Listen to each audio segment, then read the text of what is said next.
নতুন করার মধ্যে আজকে প্রথম কি রান্না করলাম সেই নিয়ে থাকছে আজকের ভিডিওতে। হলো এভরিওয়ান, আসসালামু আলাইকুম। সবাই কেমন আছেন? আশা করছি আপনারা সবাই অনেক বেশি ভালো আছেন। আমরা আলহামদুলিল্লাহ ভালো আছি। ভাবনা ব্লগ থেকে আমি ভাবনা একটা নতুন ব্লগ ভিডিও নিয়ে আপনার সাথে শেয়ার করব। আশা করি আপনারা পুরো ভিডিওটা দেখবেন। যাদের ভালো লাগবে তারা দেখবেন, যাদের না ভালো তারা ইগনোর করে চলে যাবেন। বাজে মন্তব্য করে মন মাইন্ড নষ্ট করবেন না। এই যে দেখতে পাচ্ছেন রাত্রে একটা মুরগি নিয়ে আসছে, মানে জবাই দিয়ে নিয়ে আসে নাই, 12টা বাজে উনি আসছে। এইসব মুরগিটা রুমের ভিতরে ছেড়ে রাখছিল, মানে রুম পচায় ফেলছিল, কি আর করার। তারপর সকালে ঘুমের থেকে ওইটা আমি জবাই দিয়ে নিয়ে এসে এই যে আমার নতুন হাঁড়িতে আমি রান্না শুরু করে দিলাম। তো আমি নতুন করার মধ্যে কখনো রান্না করিনি, তো রান্না করার পরে মাংসটা জানি খেতে কেমন লাগছে। কেউ আবার মানে বাজে মন্তব্য করে না, যেটা সত্য আর সেটাই। আর আমি সত্য বলতে কখনো মানে দ্বিধাবোধ করি না। আমি ফার্স্ট টাইম রান্না করতেছি আর কি।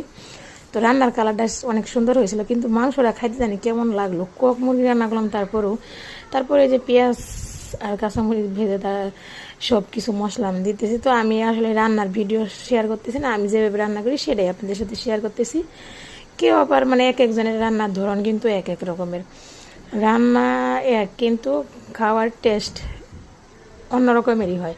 তারপরে এই যে আমার মশলা কষানো শেষ, আমি বললাম না আমি ফার্স্ট টাইম রান্না করতেছি, জানি কেমন কেমন জানি আমার কাছে লাগতেছে। আমি তো প্রথম রান্না করতেছি। তারপরে এই যে বোয়া কালারে দিয়ে মুরগিটা আমি পরিষ্কার করে নিয়েছিলাম, নিয়ে রান্না করতেছি।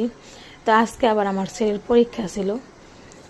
তো পরীক্ষা ওরে মানে মাংস টাংস ধুয়ে তারপরে পরীক্ষা হলে দিয়ে আসছে। আজকে প্রচণ্ড বৃষ্টি হয়েছিল, সকালবেলা ঘুমের থেকে উঠেই দেখি এই যে আমি কষাইতেছি। তরকারি কালারটা কিন্তু অনেক সুন্দর হয়েছে, কিন্তু খাইতে এমন লাগলো কি লেগে আমি খাইলাম দেখি, তাই নাকি জানি না। তো আমি তরকারি বোয়া লাগ দিয়েছি। তারপরে আর আমার হাজব্যান্ড রাত্রে আসুক দিই, খাই দিই কী বলে উনি।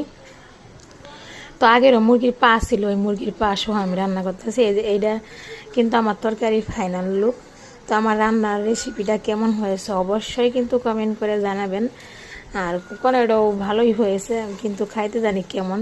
তারপরে এই যে আমার আয়াত বেবি মানে কান্না করতেছে, এটা আরেকদিনের ভিডিও ছিল, কারণ এখানে 3 মিনিট হয় না, আমার তো 3 মিনিট ভিডিও দেওয়ার লাগবো। এই জন্য যে আয়াত এখানে মানে ওরে এই ওয়াকাটা নিয়ে এসে দিচ্ছে, ও মানে এখানে থাকবে না, ও বসে থাকবে। আর যেখানে দরজা খোলা পাবে সেখানে যাবার। এখন যে দুর্ঘটনা ঘটতেছে চানাচুর খায়, সেদিন একটা বাচ্চা মারা গেল, মানে কি অবস্থা। মানে ওর জ্বালায় কোনো কিছু ফেলে রাখা যায় না। ফেলে বলতে মানে একটা পেপার পরে থাকবো, সেটা টুকাই নিয়ে মুখে দিবে, মানে এরকম বারান্দায় চলে যাবে। মানে যে ওর দুলনার নিচে কাপড় চোপড় রাখা থাকলে কাপড় চোপড় ফালাই দিবে, রেকের মধ্যে কাপড় চোপড়, মানে অনেক দুষ্টামি করে। তারপরে এই যে আরেকদিন বিকালবেলা একটু বাইরে যাই ওই ভিডিও করছিলাম। তো কেমন হয়েছে অবশ্যই কিন্তু কমেন্ট করে জানাবেন।